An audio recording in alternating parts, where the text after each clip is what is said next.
Okay, wonderful, wonderful. Thank you everybody to join in today. Welcome to today's lecture from Scan to Print Dental Model Printing Workflow. My name is Xavier Samper. I will be your host today, and it's my pleasure to introduce our guest speaker for today's lecture, Dr. Nitish Surathu. Dr. Surathu is calling today from Australia, where he has embarked on a 5-week journey delivering lectures, attending courses, participating in different types of meetings, and conducting clinical work, of course. His travels began at the end of April, so he's a very busy man. He has taken the time to be in this webinar with us today, which we are very thankful. And we have taken him into the United States, Australia, New Zealand up till now. As a periodontist, Dr. Surathu has lectured around the world on periodontics and dental implants and continues to actively be involved in podium lectures and hands-on clinical courses. He further served for over a decade on the Executive Council of the Asian Pacific Society of Periodontology, and is currently a director with the ACE Institute. His expertise really lies on all matters digital, and he's actively involved in the evaluation of the new generation of digital technologies in intraoral scanning, CAD software in dentistry, gap milling technologies, 3D printing, of course, guided implant surgery, and relevant materials. I think it's fair to say that Dr. Surathu may be one of the most knowledgeable speakers we could have asked for. And I'm thrilled to say that he's been using the Ackuretta system for over a year now. So he has a lot of experience with our system. And we really appreciate you being here and making time for us and the audience to learn from you and your experiences. So let me give you a little bit outline of today's lecture. Dr. Nitish will talk about scanning for models and resins for 3D printing dies. He will also help you understand how to set up the bases, supports, and drains holes for the models, which is not as straightforward as it may seem in some cases. And finally, he will guide you through the 3D orientation and also the post-processing for these models. We hope that this lecture can provide you with some clarity on what are the things to look for when printing models. And it is full of experiences and details that will help you on your 3D printing journey. If you have any question, you can type on the box message down below on your bottom right, and we will answer them at the end of the webinar. You can write them at any time, whenever you want. Just make sure that they are in the right space, in the questions area, rather than the comments, so we can address them at the end of the webinar. As a side note, as we know that most of the prints that you guys do by the statistics that we have are models, we have recently launched, we want to remind everybody that we recently launched a 5-kilo jug for our crude model, element beige and element white, which fits perfectly into today's webinar's topic. So if you are going to print a lot of models, as usually is the case, we would encourage you to take a look at these resins, especially the element white and element beige. They're really good for dental models, really. So thank you so much, Dr. Surathu, for taking the time to make this happen. And now I hand it over to you. Wonderful. Let's get the show on the road. So I just share my screen, Xavier. Is that what you want me to do?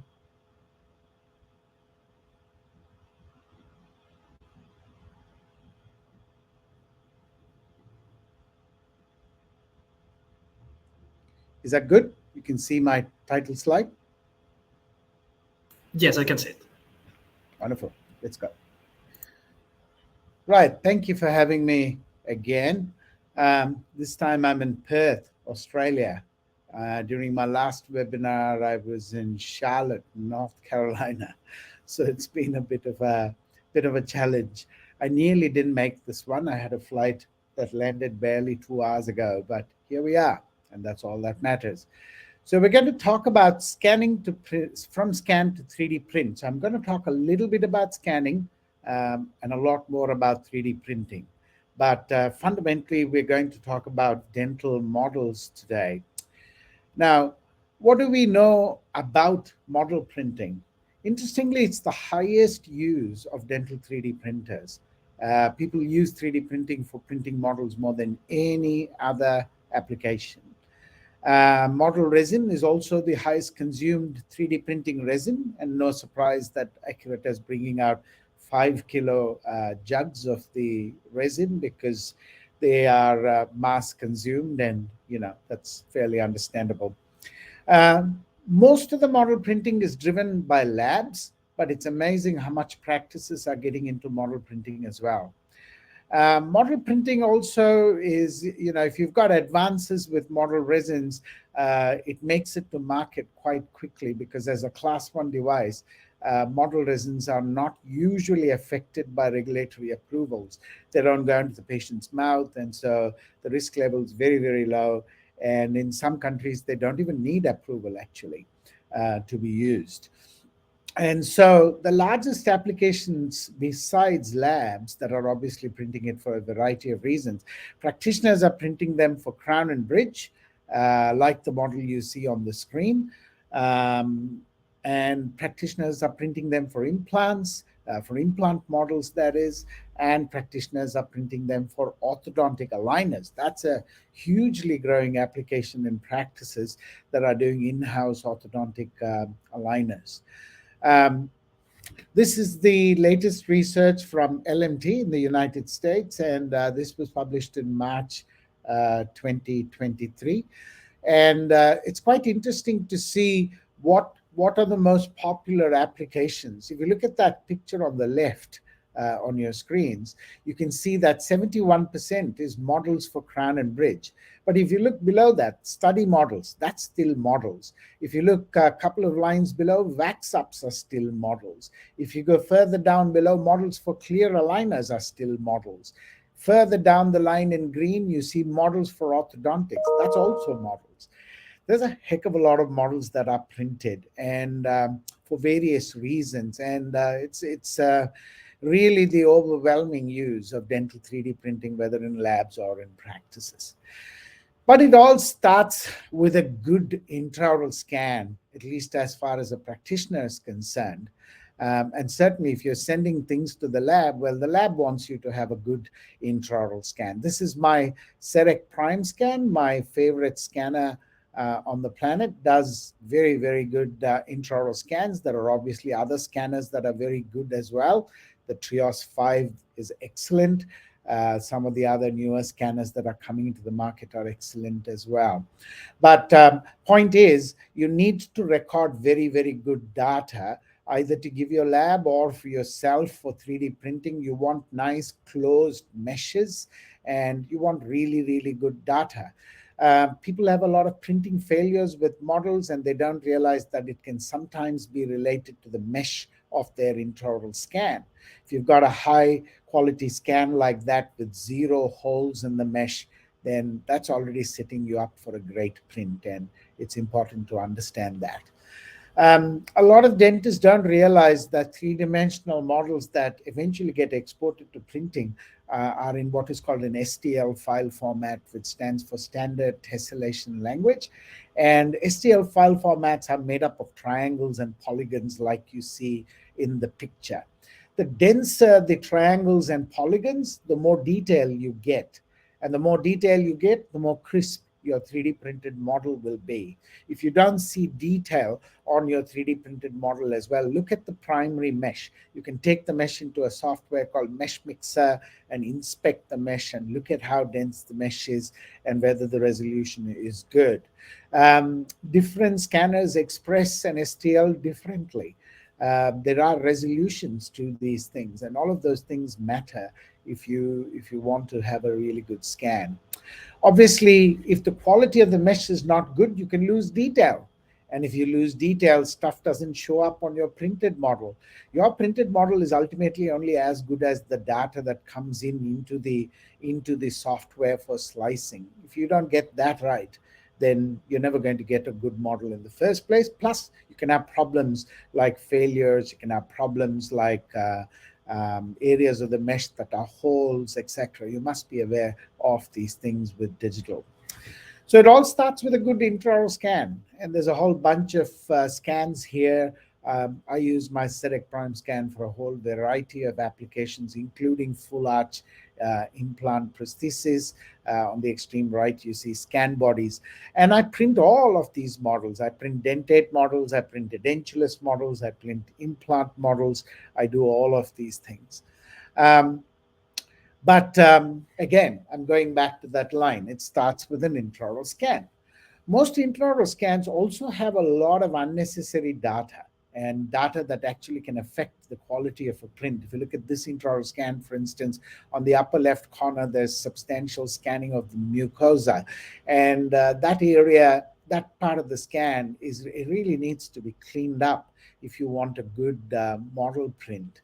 And so you don't usually try and print an intraoral scan directly, and they don't print very well at all, even if you did try that. So intraoral scans need to be based, and they need to be set up for printing. And one of the first things I do anytime I set up an intraoral scan for printing is I get rid of unnecessary data. So cleaning up your intraoral scans is extremely important. Software I've used here is a free software. It's a Medit app called Model Builder, but I use a lot of different types of CAD software, including InLab and ExaCAD, and I'll show you some videos later in the presentation about how I use these CAD softwares. But a lot of good software to clean up intraoral scans and set them up for printing is actually free, and that's pretty nice. So you can clean up all the data quite easily. Sometimes data from scans doesn't delete easily, and so you'll have these unusual pieces of mesh that don't want to go away. One way to approach an intraoral scan is to select what you don't want and delete it. Well, the other way is to select what you want and then by exclusion, leave the rest out, and so you can get a very, very good quality model to set it up for printing. So you can do this as well if you want to, in terms of setting up your intraoral scan for printing. Once you get your scan ready, and you cut off, or delete all the unnecessary data or keep what you want, whatever way you want to look at it, it becomes very important to align your intraoral scan properly before you create a base. Now, bear in mind that a base that is created on one of these scans is oriented in accordance with this particular alignment step. Any CAD software has alignment involved at some stage or the other. And so this is a cast that's not aligned. So for example, there are teeth that are above the occlusal plane and it's not at the midline. It's slightly skewed as well on one axis. So you got to think about all these things because the base is going to be oriented to what you align this intraoral scan to be. So when I finished aligning, this is what my scan will usually look like. Everything's below the occlusal plane. Things are as parallel to the occlusal plane as possible. I usually have my midline set according to the upper midline. And then I will make sure that the scan is sort of symmetrical on either side of the alignment window, so to speak. And so this is something I do in order to set up my model for printing as well, and very important to do. Once you've done that, you can usually ask most CAD software to start to create a base for you. Now, this is again Medit Model Builder, and you will see that with Medit Model Builder, you're able to increase the height of the base. And almost every time I print a base, I will put in these cylinders. They create what are called drain holes, and we'll talk about them in a moment. But those are ready-made cylinders that are available in the Medit Model Builder software. They work by Boolean subtraction and basically delete a part of your base in order to create a drain hole. But it's very important to determine what thickness and height of base you want. Don't get very excessive with the height of these bases. Usually that's really not needed unless you're going to be articulating a 3D printed cast on an actual articulator. Then sometimes there is application for a high base. But otherwise, keeping those bases very conservative is usually a good idea. Now, this is what I mean by the app. This is what the app looks like, and that's what I mean by the height of the base and the thickness of the base and those drain holes. Now, notice that these bases are hollow. There's really hardly any advantage to printing models solid. You print models solid, then you use up a lot of resin. It's not economical. You also have a lot of adhesion to the build platform, especially if you're printing without supports, which is what we call supportless printing. And I generally don't print closed bases at all. So I always use hollow bases. I always use open bases. And this ensures that I'm not consuming too much resin as well, which I think is an objective we all want.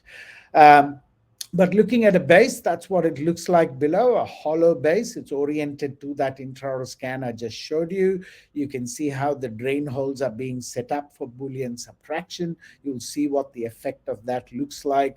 But basically, this is what I set my bases up as. In most cases, my bases just follow the morphology of the intraoral scan itself. You can see there are curves and bends in the base here, and I find that convenient. I don't see any reason to print what looks like a classic base former kind of model. Orthodontic, all of that, those things are available as options in most software. You can, even within Medit Model Builder, print something for orthodontic bases as well. There is an ABO base which is approved by the US ABO, and you can use that as well if you want to. But the most important thing in these bases actually is these drain holes, critically important, especially if you're printing hollow bases. So usually I'll reduce the height of my base to not much, something like that. But I also tend to use a honeycomb within the base. You can see these interconnections between the borders of the base. And what they do is they strengthen the model. They reduce the potential for distortion to some degree during printing, and I think they're useful to use. So I set up these honeycomb connections as well that are available in most CAD software as an option. But generally, this is basically the base configuration I use most of the time, and I'll show you models that come about from that kind of configuration. There's usually an option to preview a model, and it is something I suggest you do.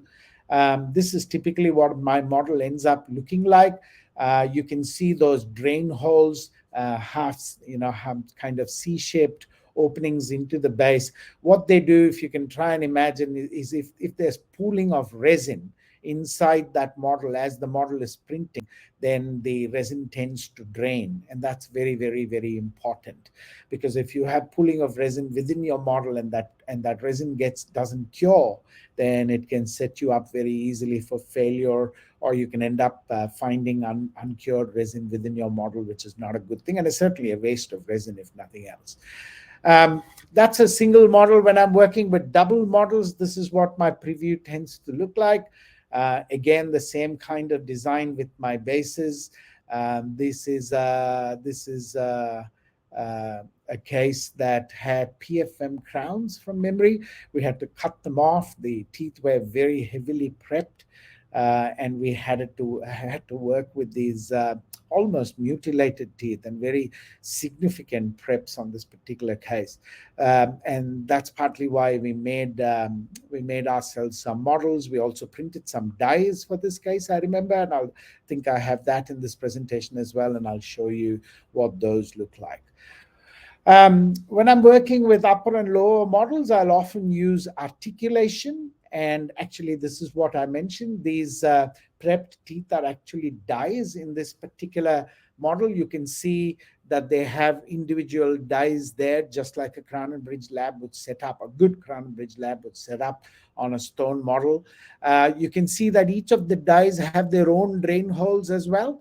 And the honeycomb structure in the base of the model also has many drain outlets that are auto-configured by good software. I didn't really use an articulation in this case, but it's just to show you that you can attach articulator arms. You can also have hinge articulators if you want. STLs are available in almost any good CAD software, including free model builder software. And you're able to use these hinges for a very realistic articulator. And that's not bad. It's not the same as a semi-adjustable articulator, but it does give you some kind of key to bring the models together in the right kind of occlusion, and that certainly helps. I use these models a lot to inspect contact points, contact areas between restorations. I use it to refine and polish the proximal of a lot of my restorations. Basically the same purposes that labs use dies for, fundamentally. You can also label models, and my own personal preference is not to have embossed labeling, but to have what is called engraved labeling, which means that it's a depression in the model, it's a negative, and I prefer those. I don't like projections much, but occasionally I will use projections, and I'll show you one instance where I use projection labeling. For example, if I'm using a model to thermoform orthodontic aligners, for instance, and I want to know an aligner number or an aligner arch, whether it's upper or lower, then I will usually put these on the terminal tooth. I'll put a number for the orthodontic aligner, and that embossed number then becomes reflected in a thermoformed orthodontic aligner that's made on that model. So it's excellent for the patient as well to be able to see what aligner number they are wearing. And so labeling is very, very useful with models as well. A lot of my own personal use is for crown and bridge models as well. If I'm just trying things in from a digital workflow, then I'll often just ditch my margins. Like you can see in this particular model, these are not actual dies. These are just a ditching of the margin, and they give you some kind of access to see what the margin's like. But I do make a lot of dies as well, and we will talk about that. Again, Model Builder is great for making dies.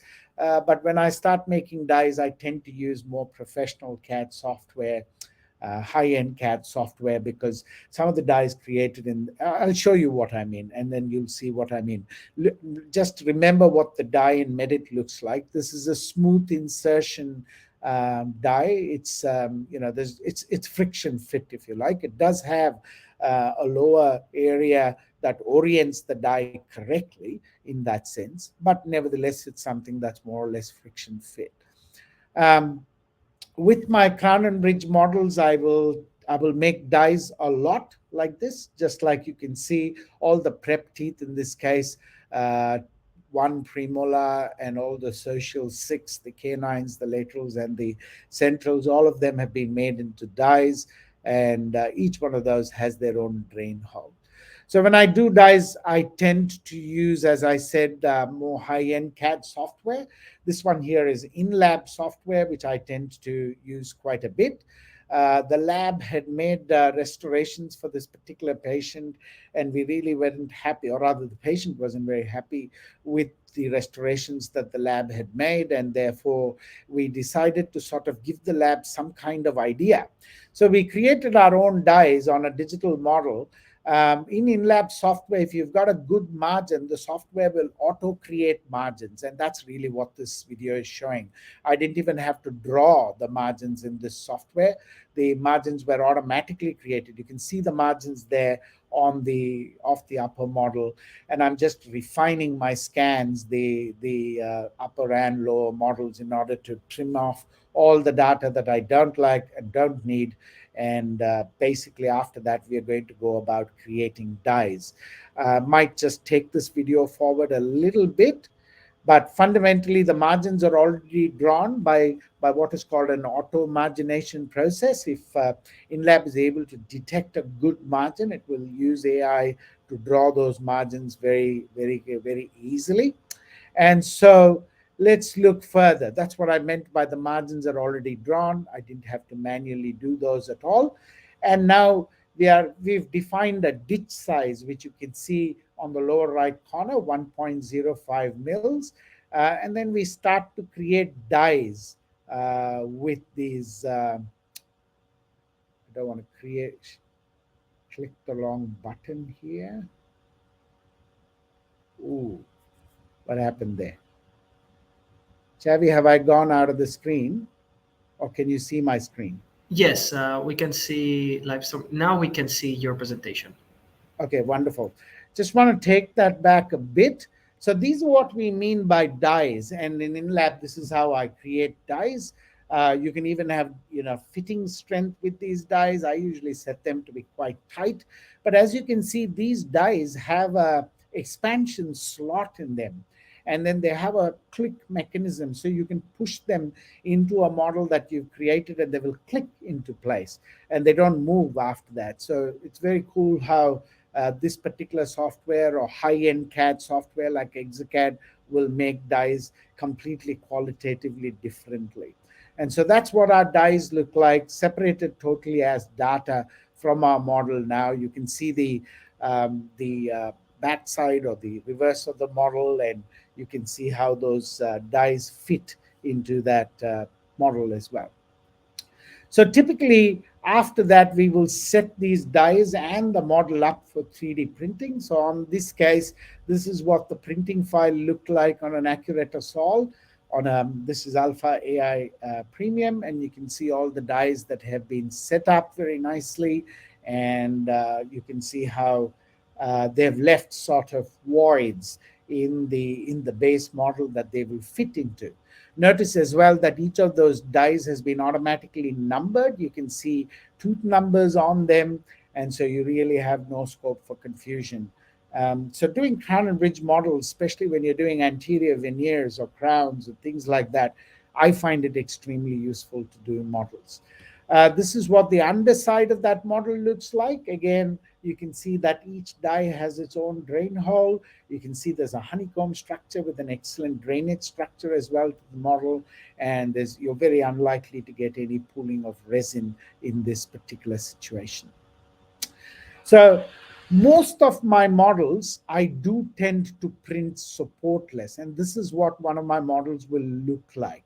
So you can see what the thickness of the base looks like, what the height looks like. I like to place my drain holes right at the bottom of the base, and that way, you actually get maximum drainage, in my opinion. But this is how most of my models will be designed, and this is how most of them go into the slicing software and get sliced and nested for printing. I do see people printing, models without any drain holes and things like that. I'm not anybody to say that's right or wrong. This is I just picked this picture up from online, and there are people who print like this. I've got I think this has a higher chance of failure, in my opinion. And if nothing else, taking these models off this build platform is usually quite tough. You get quite a bit of adherence between this base and the platform, and you usually struggle to take these models off sometimes. So, not my preferred option. I always set up for drain holes, as I said, and that's the way I tend to print my models. Supports. I use supports a lot, and there are plenty of applications like dentures, splints, castable crowns, night guards, all kinds of things that I use dense support structures for. But with models, I tend not to use supports much. But if you have a preference to print with supports, well, there's no problem printing with supports. This is the exact same set of dies and model that you saw previously, and I just took the liberty of putting these on supports in Alpha AI, and this is what supports would look like. So if you're keen, you can print with supports, but I don't really see a reason to do this because hollowed bases work very well as long as you ensure that there is drainage for those models that you're setting up. Now, regardless of what you're doing, whether it's models or any kind of printing, I highly recommend Alpha AI. Completely AI driven orientation and generation of supports. And this really sets you up to be quite fail safe. Um, if you're printing models, I usually print them flat. I showed you the kind of model I like to print. It's a hollow base with drain holes. I'll usually lay that flat on a build platform with no supports. But if you're going to do supports, then please go the way of Alpha AI. If you're printing horizontally, flat like that on Accuretta's build platform, you're very unlikely to get errors. You'll also get very, very fast prints because if the model is laid down horizontally, then the z-axis or the height of the print is not much, and it prints pretty fast. Especially if you're printing one model on the medium platform or something like that, that's super fast. But I do use my printer for orthodontic aligners. I do a lot of in-house orthodontic aligners. After designing an orthodontic software, I tend to use a software called Archform. And with Archform, we get models that are ready to be based, but they are oriented vertically. Now, the only reason these things are oriented vertically is because with orthodontic aligners, you're usually printing a lot of models at one go. So in order to make economical use of the available build volume or space, these models can be oriented vertically. Notice also the embossed number that you saw that I talked to you about earlier. So I do embossing with these particular numbers so that the aligners that are sucked down, that are thermoformed on these models will then have that number as well. Make sure you use good model resin when it comes to thermoforming. Accuretta's Curo has no problem. But if you use poor quality model resin, then you will find out that when you're thermoforming these aligners, these models can actually crack or deform, which is far worse because that means they produce unwanted orthodontic movement in your patient's mouth. So selecting good model resin is also a very good, very important thing. So with orthodontic aligners, you also have a lot of attachments, and these attachments have fairly sharp corners, very clear bevels, and the vectors of tooth movement that are driven by them are determined by these attachments. So you want really precision printing.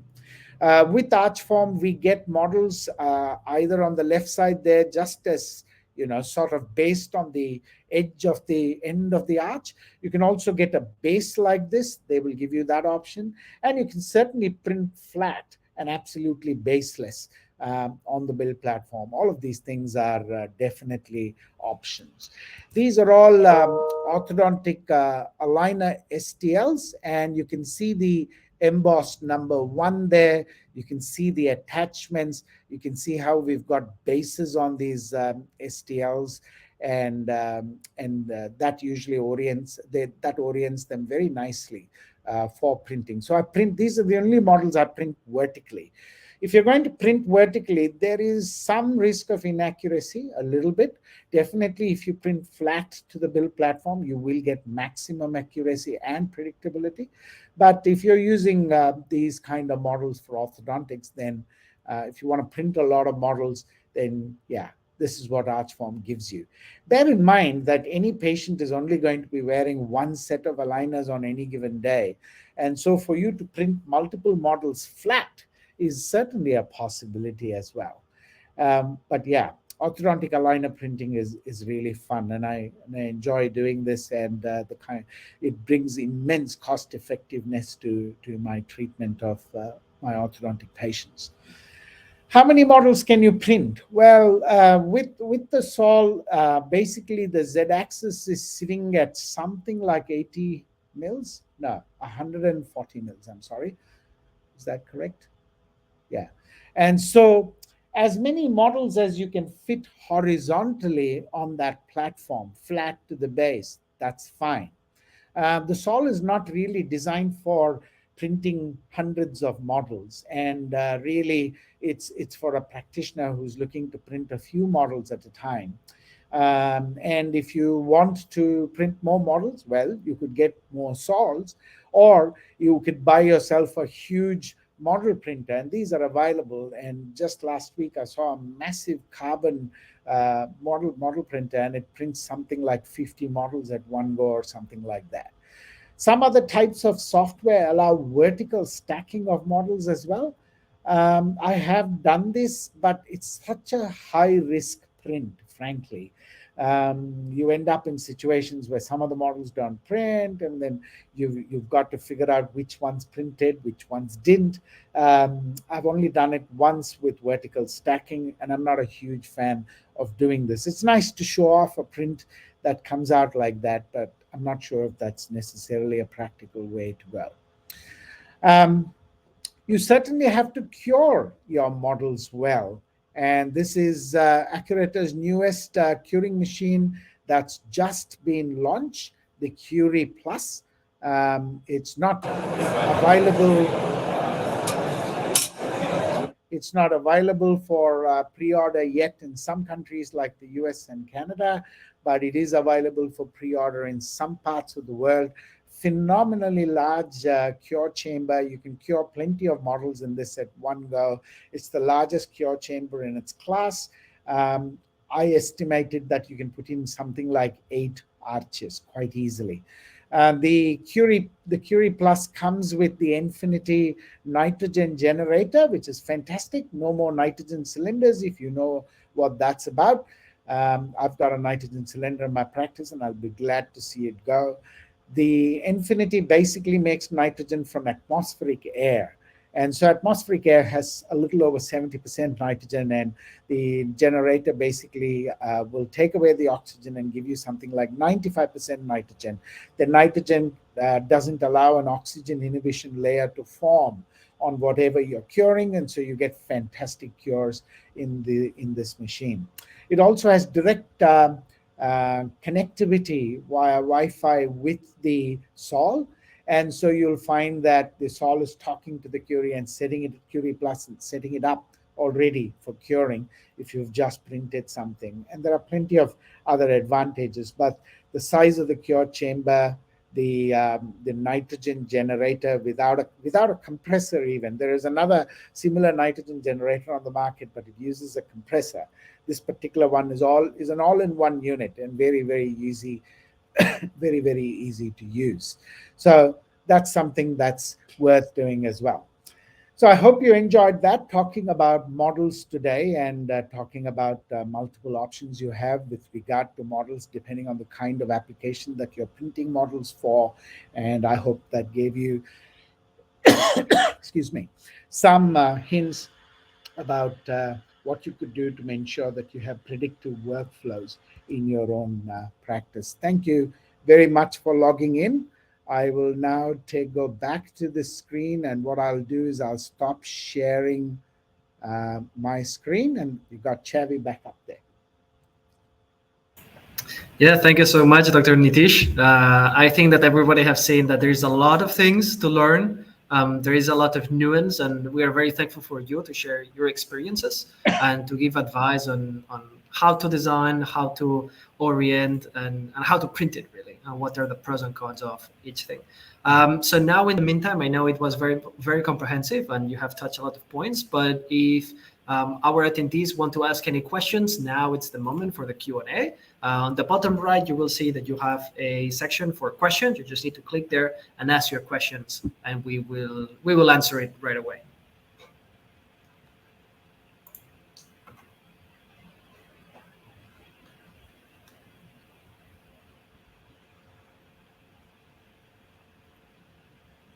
That's the Okay, first time. we do have.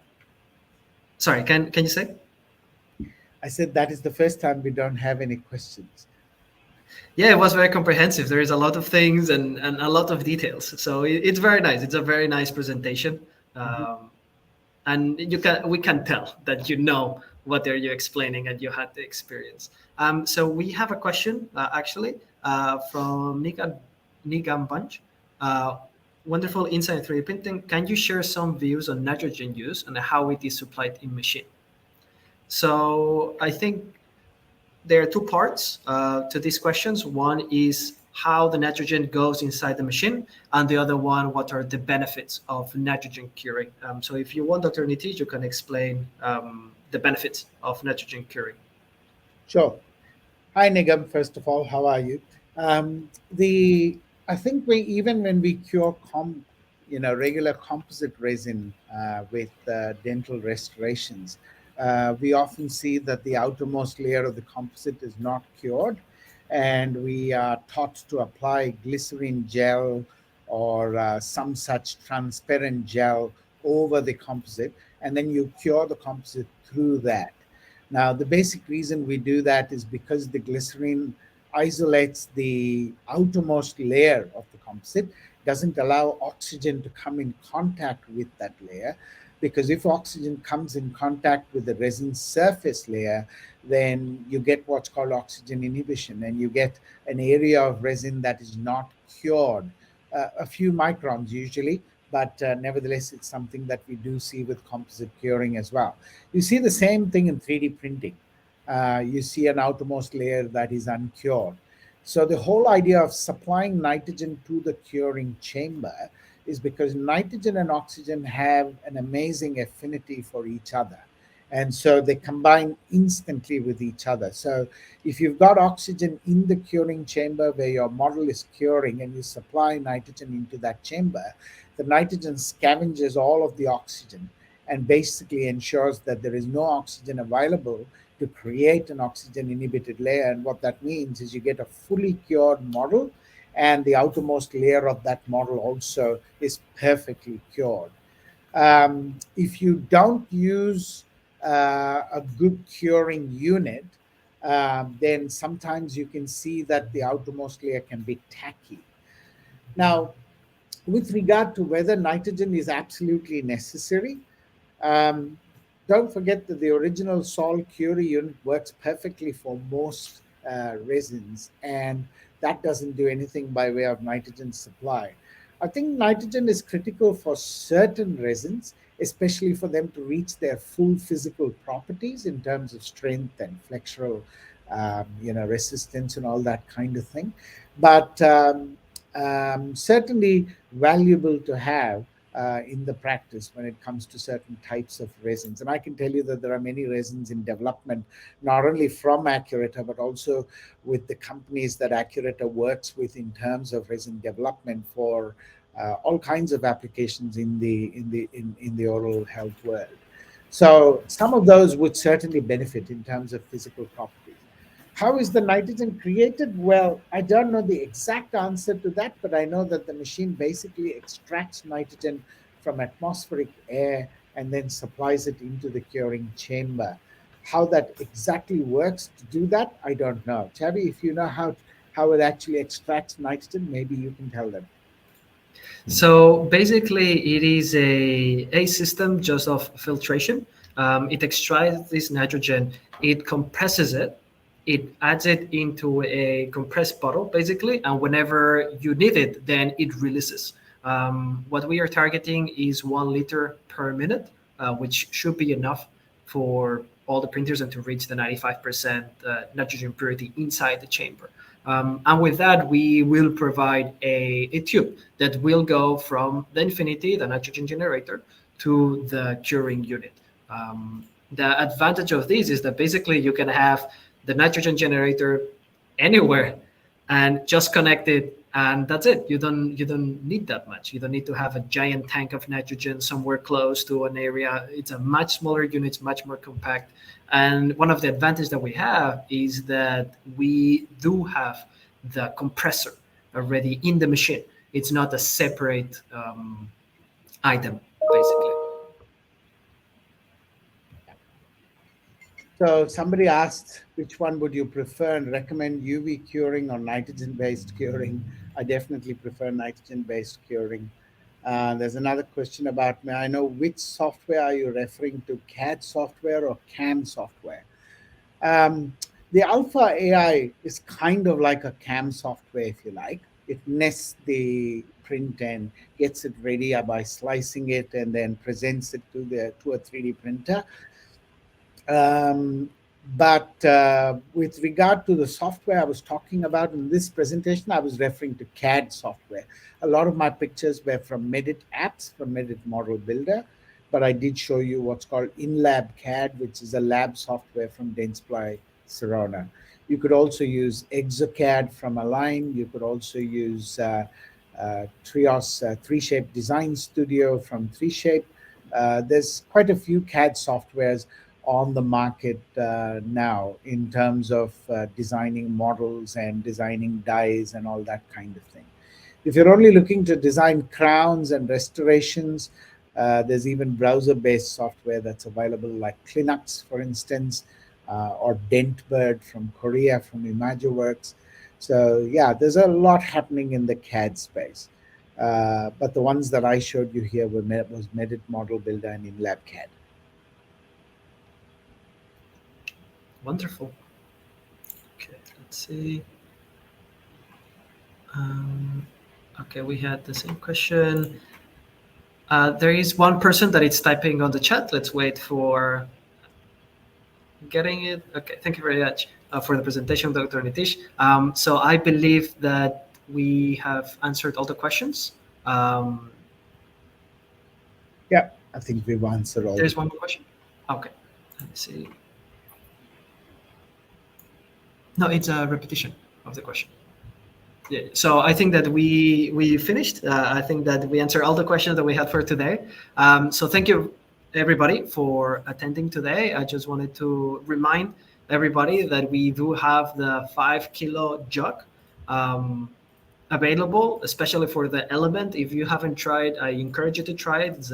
It's our own formula, new formula, that it's really stable, so you don't really need to shake it. So if you use it every 3 days, everything is fine. After that, it's maybe better to shake it a little, but it's a very stable formula. Just to remind people about it, because it really fits on the topic of the webinar. And of course, I would like to thank Dr. Nitish to take, again, the time to be with us, to do this webinar, this lecture, and to teach us about the experiences and how to proceed with the models. So thank you so much for attending. Wonderful. Thank you, everybody. Bye-bye for now. Bye-bye.